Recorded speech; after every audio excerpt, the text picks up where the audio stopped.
महर्षि याज्ञवल्क्य की दो पत्नियां थीं, मैत्रेयी और कात्यायनी। मैत्रेयी और कात्यायनी दोनों की प्रवृत्ति व प्रकृति एक दूसरे से सर्वथा भिन्न थी। कात्यायनी में जहाँ भौतिक व सांसारिक सुख भोग पाने की तीव्र लालसा थी, तो वहीं मैत्रेयी में आत्मज्ञान ब्रह्म ज्ञान पाने की तीव्र लालसा थी।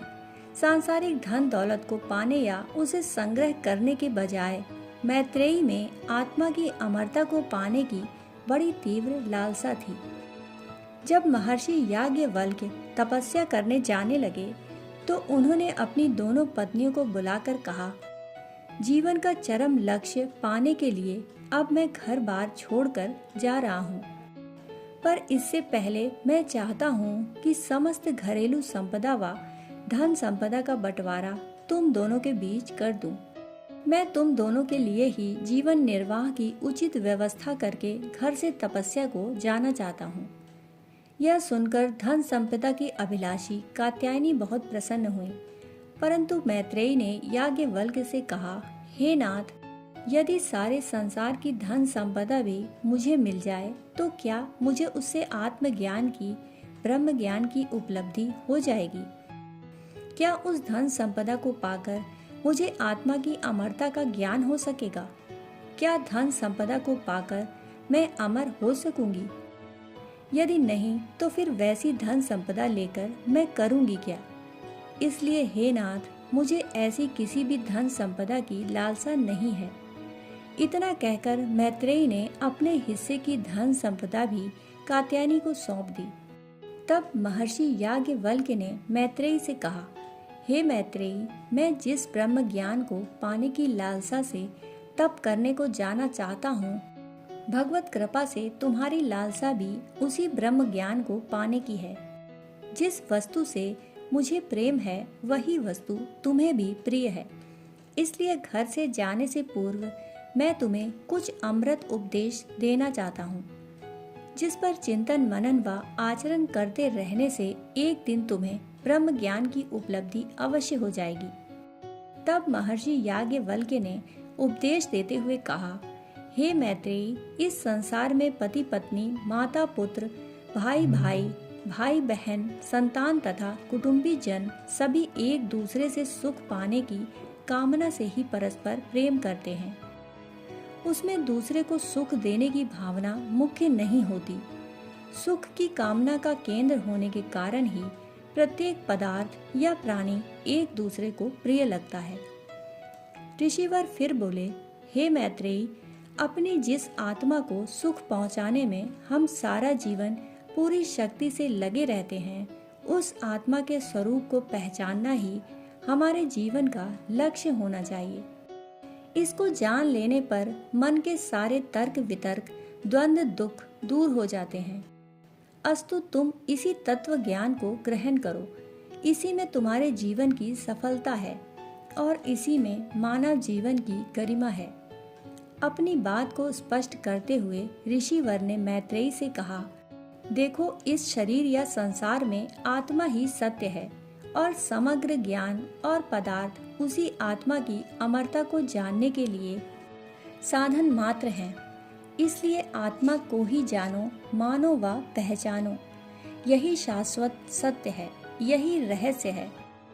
फिर ऋषिवर ने मैत्रेयी के सामने कई सुंदर उदाहरण देकर अदृश्य परंतु ज्ञान के मूल लक्ष्य आत्मा की श्रेष्ठता को स्पष्ट किया। वे कहने लगे, जब नगाड़े को बजाया जाता है तो उसमें से आवाज निकलकर बाहर आ जाती है। मैत्रेयी, यदि तुम उस नगाड़े से निकल रही ध्वनियों को पकड़ना चाहो तो नहीं पकड़ सकती। हाँ, तुम नगाड़े पर हाथ रखकर या नगाड़े बजाने वाले के हाथ को पकड़कर, यानी उसे नगाड़े बजाने से रोककर उन ध्वनियों को नगाड़े से निकलने से रोक सकती हो। इसी प्रकार इंद्रिय रूपी नगाड़े की आवाज को पकड़ने या रोकने के लिए तुम पहले 5 कर्मेंद्रियों और 5 ज्ञानेंद्रियों पर संयम पकड़कर या नियंत्रण करके आगे बढ़कर आत्मा को पकड़ लो, तब सारे काम स्वतः ही सध जाएंगे। ऋषिवर ने इसके बाद दूसरा उदाहरण शंख का दिया। उन्होंने कहा, शंख हमें आंखों से दिखता है उसको बजाने पर उसमें से निकले शब्द कानों से सुनाई पड़ते हैं, वह नेत्रों से नहीं दिखाई पड़ते। अब यदि उस शंख की आवाज को तुम रोकना चाहो तो पहले शंख को पकड़ना होगा और शंख बजाने वाले को रोकना होगा।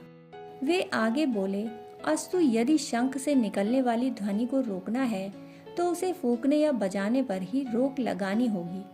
ठीक उसी प्रकार हमारे इंद्रियों की विषय भोगों की ओर जो दौड़ है, जो आकर्षण है, उसे रोकने के लिए मन में विषय भोगों को पाने या भोगने की जो प्रवृत्ति है उसे पकड़ना होगा, उसे मिटाना होगा। यदि वह प्रवृत्ति ही मिट गई तो इंद्रियां उन विषयों को देखकर भी उस ओर आकर्षित नहीं हो सकेंगी। यदि लगाम को ही पकड़ लिया जाए तो इंद्रियों के घोड़े अपने आप नियंत्रित हो पाएंगे। यदि मन से विषय भोगों को पाने की प्रवृत्ति को ही मिटा दिया जाए तो फिर इंद्रियों से विषयों को पाने की कोई रजोगुणी या तमोगुणी ध्वनि निकलेगी ही नहीं। फिर ऋषिवर ने तीसरा उदाहरण वीणा का दिया और कहा, हे मैत्रेयी, यदि वीणा की मीठी तान या स्वरों को तुम ग्रहण करना चाहो तो उसकी मधुरता पाने के लिए तुम तान को नहीं पकड़ सकती। उस मीठी तान को छेड़ने वाला अंतिम रूप में आत्मा ही है।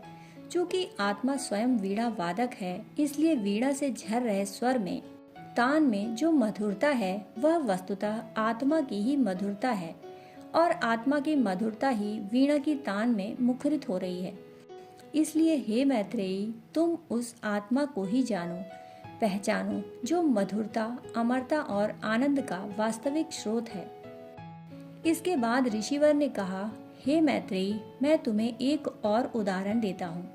जैसे पानी में घुले नमक को उससे अलग नहीं किया जा सकता, वैसे ही यह आत्मा जीवन की शक्ति और सृष्टि के सारे पदार्थों में व्याप्त है। जब तक वे पदार्थ उस आत्मा से पृथक रहते हैं तब तक उनकी अलग सत्ता का अनुभव होता है, परंतु जब उनका आत्मा में विलय हो जाता है तो फिर उनकी पृथक सत्ता नहीं रहती। अंत में ऋषिवर ने कहा, हे मैत्रेयी, यह सत्य है कि आत्मा और सृष्टि के पदार्थों को अलग मानना ही भय और दुख का कारण है। इसलिए आत्मा को पहचानो, यही रहस्य है। वेद शास्त्रों का यही अनुशासन आदेश है तथा मेरा भी यही उपदेश है। इसी तत्व को भली भांति जानो, पहचानो और उस पर आचरण करो। इस प्रकार मैत्रेय के समक्ष आत्म तत्व को प्रकाशित कर महर्षि याज्ञवल्क्य तप करने को तपोवन की ओर प्रस्थान कर गए। कालांतर में मैत्रेयी तप साधना के उसी पथ पर चलती हुई एक विदुषी व तपस्वी नारी के रूप में विख्यात हुई। कहानी सुनने के लिए आप सभी का बहुत बहुत आभार। फिर मिलते हैं ऐसी ही कहानियों के साथ, तब तक के लिए धन्यवाद।